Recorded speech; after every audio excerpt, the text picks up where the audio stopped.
नमस्कार, मैं संजय कुमार आप सभी लोगों का स्वागत करता हूं यूट्यूब पर। और आज से मैं आपके लिए एक नई मुहिम या नई पहल का आज से एक शुभारंभ करने जा रहा हूं। और मैंने ये डिसाइड किया है कि मैं आपके लिए समय समय पर कुछ ऐसे वीडियो डालता रहूं जिनके माध्यम से आपकी आने वाली जो समय आगे जो आपकी परीक्षाएं आएंगी, उन परीक्षाओं में आपको इनसे कुछ हेल्प मिले, कुछ मार्क्स आपके अगर इसमें प्राप्त हो जाएं तो मुझे खुशी होगी। और इसी के साथ साथ मेरा खुद का रिवीजन भी होता चलेगा। तो आज मैं शुरुआत करने जा रहा हूँ एक पॉलिटिकल साइंस के अंदर एक पार्ट है जीएस का, आप इसको विषय के रूप में देख सकते हैं। ये जीएस का एक सब्जेक्ट आता है भारत, मतलब इसका नाम होता है पॉलिटिकल साइंस। और इसी का एक पार्ट है भारत का संविधान, या इसको हम लोग बेयर एक्ट के नाम से भी जानते हैं। और इसमें काफ़ी ऐसी चीज़ें होती हैं, या इसमें कुछ एक आज मैं आपको इसके बारे में संक्षिप्त परिचय देने का प्रयास करूँगा, क्योंकि सारे अनुच्छेद पढ़ना किसी के बस की बात नहीं है। वो सिर्फ वही व्यक्ति पढ़ सकता है जो डीपली, आप इसमें या तो यूपीएससी की आप तैयारी कर रहे हैं तो आपको डीपली पढ़ने की आवश्यकता पड़ेगी। लेकिन हम यहाँ पर इसके जो संविधान के अनुच्छेद हैं, कोशिश करेंगे इस वीडियो को ज़्यादा लंबा ना खींचे, और जितना हो सके दो बात होगी तो मैं दो पार्टों में इसको बना दूंगा। और अभी कोशिश करता हूँ कि अभी कितना ज़्यादा कितने अनुच्छेद में आपके सामने प्रस्तुत कर पाऊँगा। तो चलिए शुरुआत करते हैं। ये भारत का संविधान है और ये 9 दिसंबर 2020 को इसका लास्ट में जो संस्करण है ये तब से यथा विद्यमान है, यानी इसकी अपडेट है 2020 तक, 9 दिसंबर तक के लिए। तो चलिए इसके आगे शुरुआत करते हैं, हम देखते हैं इसमें क्या क्या है। खासतौर पे हम इसके बारे में सिर्फ इतनी सी बात करेंगे कि हम सारे अनुच्छेदों को हम इसमें सरसरी निगाह से देखने का प्रयास करेंगे, ताकि आपके नेक्स्ट एग्जाम में अगर कोई इससे संबंधित प्रश्न आता है तो आप इसको सॉल्व कर पाएँ। तो आइए सबसे पहले हम संविधान के बारे में थोड़ी थोड़ी सी जानकारी प्राप्त कर लेते हैं कि हमारे संविधान को संविधान में, पूर्ण संविधान में हमारे में 22 भाग हैं, और 22 भागों के साथ साथ इसमें 395 अनुच्छेद हैं, और इसके अलावा इसमें 12 अनुसूचियों को शामिल किया गया है। लेकिन जो मूल संविधान था उसमें सिर्फ और सिर्फ 8 अनुसूचियाँ ही थी, लेकिन इसके बाद इसमें संशोधन किया गया और कुछ अनुसूचियों को यहाँ पर जोड़ा गया। तो अभी वर्तमान में क्या है, आपको मोटी मोटी कुछ बातें याद रखनी है, जैसे कि इसे 22 भागों में बांटा गया है, और इसके संपूर्ण जो अनुच्छेद हैं वो 395 हैं, जो कि मूल संविधान में भी 395 थे। अभी जो इसमें ऐड किए गए हैं वो उन्हीं में 395 हैं, उसी में क ख ग घ ड़ इस तरीके से इसमें ऐड करे गए हैं। तो आप ऐसा मत सोचिएगा अपने दिमाग में कि इनसे उनकी संख्याओं पे कुछ असर पड़ा होगा, ऐसा कुछ भी नहीं है। इससे उनकी संख्याओं पे असर बिल्कुल भी नहीं पड़ा है, सिर्फ उनकी संख्याएं वही हैं और क ख ग करके उनमें यहाँ पे ऐड किया गया है। साथ ही साथ इसमें 12 अनुसूचियाँ हैं। आइए हम शुरुआत करते हैं। तो सबसे पहले देखिए, आप उद्देशिका है, उद्देशिका संविधान की प्रथम है। अभी हम उद्देशिका को नहीं पढ़ रहे हैं, हम सिंपल आपको अनुच्छेदों के बारे में जानकारी दे देते हैं कि इसमें कौन से अनुच्छेद हैं और कौन से। अभी तो देखिए भाग 22 हैं, 22 भागों में से पहले भाग में क्या लिखा है, संघ और उसका राज्य क्षेत्र। तो इसके अनुच्छेद 1 में संघ का नाम और राज्य क्षेत्र के बारे में चर्चा की गई है।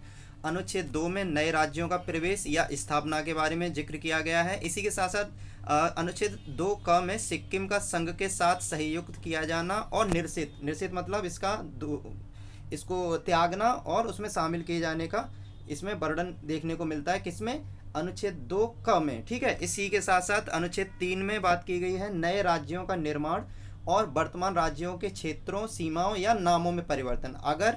अगर कोई राज्य इसमें शामिल होना चाहता है, उसकी सीमा को अगर बढ़ाना चाहते हैं किसी राज्यों का, और उनके नामों में यदि परिवर्तन करने की बात की जाएगी, तो ये जो परिवर्तन किया जाएगा वो संसद के द्वारा, क्योंकि देखिए संविधान पे उसमें संशोधन करने का पूरा अधिकार किसको होता है, सिर्फ और सिर्फ भारत की संसद को होता है, यानी पार्लियामेंट को। ठीक है जी। तो एक और बात बता दूं, भारत की संसद के 3 भाग हैं, जिसमें पहला लोकसभा, राज्यसभा और तीसरा राष्ट्रपति। तो ये तीनों लोग मिलकर भारत की संसद का निर्माण करते हैं। तो आगे चलिए, अब अनुच्छेद 3 हो गया। इसी के साथ साथ अनुच्छेद 4 में क्या लिखा है, पहली अनुसूची और चौथी अनुसूची के संशोधन तथा अनुपूरक, आनुषंगिक और पारिणामिक विषयों का उपबंध करने के लिए अनुच्छेद 2 और अनुच्छेद 3 के अधीन बनाई गई विधियाँ, तो ये शामिल है अनुच्छेद 4 में। अब बात करते हैं, पहले भाग 1 में सिर्फ 4 अनुच्छेद हैं, इसके बाद भाग 2 आता है, और ये भाग 2 बात करता है नागरिकता की। तो अनुच्छेद 5 में संविधान के प्रारंभ पर नागरिकता के विषय में चर्चा की गई है। साथ ही साथ अनुच्छेद 6 में पाकिस्तान से भारत को प्रव्रजन करने वाले कुछ व्यक्तियों के नागरिकता के अधिकार के बारे में चर्चा की गई है। अनुच्छेद 7 में पाकिस्तान को प्रव्रजन करने वाले कुछ व्यक्तियों के नागरिकता के अधिकारों के बारे में चर्चा की गई है। अनुच्छेद 8 में भारत के बाहर रहने वाले भारतीय उद्भव के कुछ व्यक्तियों के नागरिकता के अधिकार के बारे में बात की गई है। और अनुच्छेद 9 में विदेशी राज्य की नागरिकता स्वेच्छा से अर्जित करने वाले व्यक्तियों का नागरिक न होना, इस विषय में बात की गई है। अनुच्छेद 10 में नागरिकता के अधिकारों का बना रहना, इस पर चर्चा की गई है। साथ ही साथ अनुच्छेद 11 में संसद द्वारा नागरिकता के अधिकार का विधि द्वारा विनियमन किया जाना शामिल है। तो आप देख पा रहे हैं भाग 2 में नागरिकता के बारे में जानकारी दी गई कि किस प्रकार से कोई व्यक्ति यहाँ की नागरिकता को स्वीकार कर सकता है और कैसे वो यहाँ से बाहर वाला व्यक्ति मतलब दूसरे देश की नागरिकता प्राप्त करने पर उसके साथ किस प्रकार से बात की जाएगी, उसके बारे में यहाँ पे लिखा है। अब चलिए भाग 3 की बात करते हैं। तो ये पूरे संविधान का सबसे उपयोगी भाग है, या फिर ये कहें कि संपूर्ण परीक्षाओं में इससे संबंधित कोई ना कोई प्रश्न जरूर ही आ जाता है। तो इसका नाम क्या है? मूल अधिकार। तो मूल अधिकार क्या है? देखिए, किसी भी सरकार द्वारा वहाँ के नागरिकों को प्रदान किए जाने वाले प्रदान करने मतलब कुछ ऐसे अधिकारों का दिया जाता है, ऐसे अधिकार प्रदान किए जाते हैं ताकि वो व्यक्ति क्या करें, अपना सर्वांगीण विकास कर सकें। तो उनके विकास से संबंधित ये अधिकार माने जाते हैं और ऐसा मान के चला जाता है कि इन अधिकारों के बिना व्यक्ति अपना सर्वांगीण विकास नहीं कर सकता है। तो ये मूल अधिकारों के ऊपर राज्य का कुछ नियंत्रण कम से कम होता है या राज्य इसके ऊपर नियंत्रण नहीं किया जा सकता है इस पर। तो इसके बारे में देखिए अनुच्छेद 12 में क्या बात की गई है। अनुच्छेद 12 में बात है परिभाषा की। किसकी परिभाषा? मूल अधिकारों की परिभाषा। और इसके साथ साथ अनुच्छेद 13 में मूल अधिकारों से असंगत या उनका अल्पीकरण करने वाली विधियां, या फिर इनके अल्पीकरण का मतलब है कम कैसे किए जाएंगे उन अधिकारों को, उसके बारे में चर्चा है अनुच्छेद 13 में। अब बात करते हैं समता का अधिकार। ये है अनुच्छेद 14 से शुरुआत होता है समता का अधिकार। अनुच्छेद 14 में क्या लिखा है? विधि के समक्ष समता का अधिकार है। अनुच्छेद 15 में धर्म, मूल वंश, जाति, लिंग या जन्म स्थान के आधार पर विभेद का प्रतिषेध किया गया है। अनुच्छेद 16 या 16 में लोक नियोजन के विषय में अवसर की समता के बारे में चर्चा की गई है। अनुच्छेद 17 में अस्पष्टता का अंत किया गया है। अनुच्छेद 18 में उपाधियों के अंत के बारे में बात की गई है। और इसके बाद इसी मूल अधिकारों में जो दूसरा अधिकार है वो है स्वतंत्रता का अधिकार, और उसके अंतर्गत वो अनुच्छेद 19 से लेकर 22 तक यहाँ पे चर्चा की गई। तो देखते हैं क्या क्या इसमें। स्वतंत्रता के अधिकार में अनुच्छेद 19 में क्या लिखा है? वाक स्वातंत्र्य आदि विषयक कुछ अधिकारों का संरक्षण, यानी कि आप अपनी बात को रखने का अधिकार किस में शामिल है? अनुच्छेद 19 में। अनुच्छेद 20 में क्या है? अपराधों के लिए दोष सिद्धि के संबंध में संरक्षण। अनुच्छेद 21 में प्राण और दैहिक स्वतंत्रता का संरक्षण। और 21 क में शिक्षा का अधिकार। और ये कब जोड़ा गया था? ये 86वें संविधान संशोधन के द्वारा सन 2002 में इसको शामिल किया गया था। और इसके अंतर्गत क्या बताया गया था कि भारत में जो 6 वर्ष से लेकर 14 वर्ष तक के जो बच्चे होंगे उन्हें क्या होगा? उन्हें शिक्षा पाने का अधिकार है। उन्हें आप किसी भी बाल श्रम के अंतर्गत नहीं ला सकते, उनको आप शिक्षित करना ही पड़ेगा आपको किसी भी प्रकार से। लेकिन एक बात और आपको बता देता हूँ कि बाल श्रमिकों के साथ साथ एक सामान्य भारत में जो बच्चों के लिए जो शिक्षा का अधिकार है वो 6 से लेकर 14 वर्ष के लिए माना गया है। लेकिन अगर कोई बच्चा दिव्यांग होता है या फिर दिव्यांग लोगों के लिए ये आयु सीमा में थोड़ा अंतर है। वो आयु सीमा निर्धारित की है भारत सरकार के द्वारा कि जो दिव्यांग छात्र हैं या बच्चे या बच्चियां हैं उनके लिए आयु सीमा 6 से लेके 18 साल तक मान्य की गई है। तो आप यहाँ पे इस बात को ध्यान रखिएगा, आपके लिए आगे एग्जाम आएगा तो उसमें शायद ये बात आपके लिए अच्छी साबित हो सकती है। तो अनुच्छेद 20 में मैंने आपको बताया अपराधों के लिए हो गया, अपराधियों के लिए दोष सिद्धि के संबंध में संरक्षण हो गया। 21 बता दिए। 21 के बाद मैं 22 पे चर्चा करता हूँ। 22 अनुच्छेद 22 में क्या लिखा है? कुछ दशाओं में गिरफ्तारी और निरोध में संरक्षण।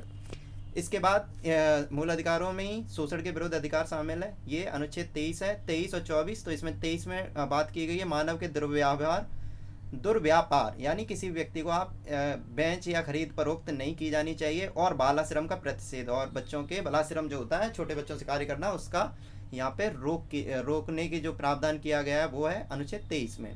अनुच्छेद 24 में कारखानों आदि में बालकों के नियोजन का प्रतिषेध भी किया गया है। अब बात करते हैं धर्म की स्वतंत्रता का अधिकार। ये अधिकार शामिल किए गए हैं मूल अधिकारों के अंतर्गत ही भाग 3 में, और ये अनुच्छेद 25, 26, 27 और 28 में इनका जिक्र किया गया है। तो चलिए 25 को जान लेते हैं। 25 में क्या बात की गई है? 25 में कहा गया है कि अंतःकरण की और धर्म के अबाध रूप से मानने, आचरण और प्रचार करने की स्वतंत्रता है यहाँ के नागरिकों को। इसी के साथ साथ अनुच्छेद 26 में धार्मिक कार्यों के प्रबंध की स्वतंत्रता है। साथ ही साथ अनुच्छेद 27 में किसी विशिष्ट धर्म की अभिवृद्धि के लिए करों के संदाय के बारे में यहाँ पर स्वतंत्रता प्रदान की गई है। साथ ही साथ अनुच्छेद 28 में कुछ शिक्षा संस्थाओं में धार्मिक शिक्षा या धार्मिक उपासना में उपस्थिति होने के बारे में भी स्वतंत्रता प्रदान की गई। किसको? भारतीय नागरिकों को। ठीक है जी, आगे चर्चा करते हैं।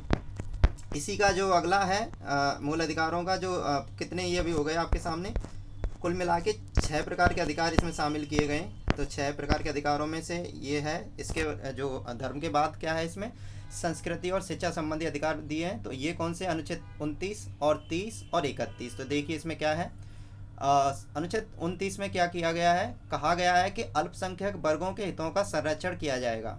यानी अल्पसंख्यक या जो कम मात्रा में जो भी धर्म के लोग हैं उनका क्या किया जाएगा? उनके हितों का संरक्षण किया जाएगा।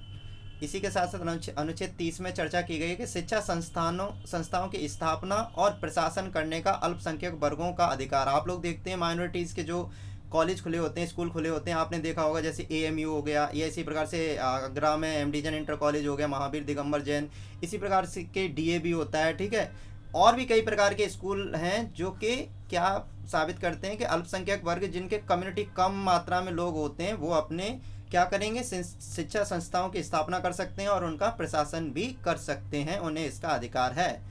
इसी के साथ साथ अनुच्छेद 31, इसका नाम ये पहले शामिल था, अभी हट गया, लेकिन ये क्या था ये जान लीजिए। ये था संपत्ति का अनिवार्य अर्जन।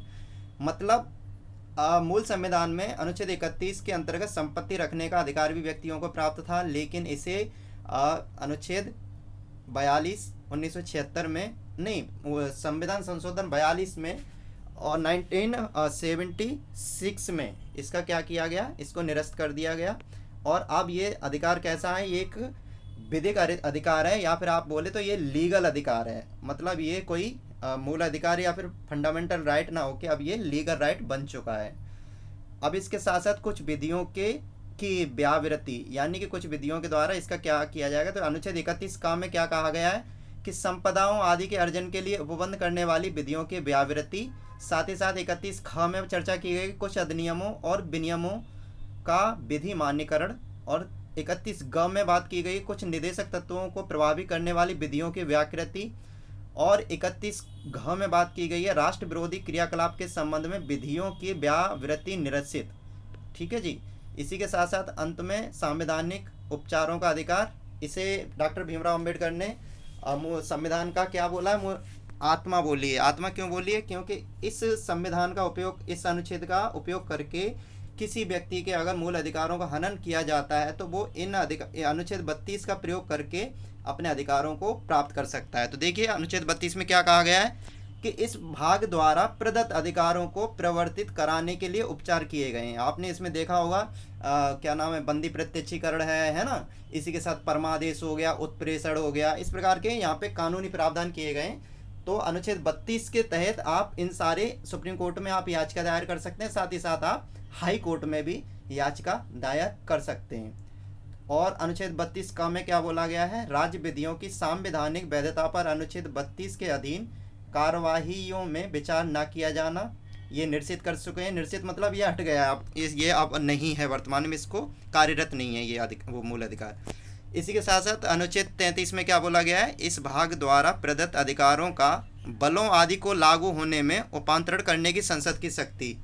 इसका अर्थ यह है कि आपने देखा होगा नागालैंड, असम, जम्मू एंड कश्मीर और जो पूर्वोत्तर भारत के जो कुछ राज्य हैं जहाँ पर हमेशा क्या होता है वो अलगाव की मांग करते रहते हैं। तो यहाँ पर क्या है, सशस्त्र सेना बल जो है, सैनिक जो है हमारे यहाँ के, उनको कुछ स्पेशल जैसे अस्पा के बारे में आपने सुना होगा, तो उसके अंतर्गत उन्हें ऐसी पावर दी गई है कि वहाँ के लोगों के जो मूल अधिकार हैं उनको समाप्त करके ये संसद क्या करती है, उनके से जो सशस्त्र बल होते हैं उनको एक तरीके से अधिकार दे दिए जाते हैं ताकि आप वहाँ पे किसी भी प्रकार से उन लोगों को कंट्रोल में रखें और नियंत्रण रखें, किसी प्रकार की हिंसा ना हो पाए। ठीक है जी। तो अनुच्छेद 34 में क्या बोला गया है? जब किसी क्षेत्र में सेना विधि प्रवृत्त है तब इस भाग द्वारा प्रदत्त अधिकारों का निर्बंधन। साथ ही साथ अनुच्छेद 15 में बात की गई है, 35 में बात की गई है, इस भाग के उपबंधों को प्रभावी करने के लिए विधान की चर्चा की गई है। चलिए अब बात करते हैं भाग 4 की। तो ये मैं बात करूँगा अगले क्लास में। आज के लिए इतना ही काफ़ी है। अगर आपको ये पहल अच्छी लगे तो आप मुझे बताइएगा, और वीडियो कैसा लगा आप बताने का कोशिश कीजिए, लाइक करिएगा, सब्सक्राइब करें, और आप इसे ज़्यादा से ज़्यादा लोगों को शेयर कीजिए, ताकि जो भी व्यक्ति आगे एग्ज़ाम देने वाले हैं उनका कुछ ना कुछ भला हो जाए। और आप मुझे कमेंट में बताइए आप किस प्रकार की वीडियो लेना पसंद करेंगे, मैं उसी प्रकार की वीडियो बनाने की कोशिश करूँगा। धन्यवाद, थैंक यू।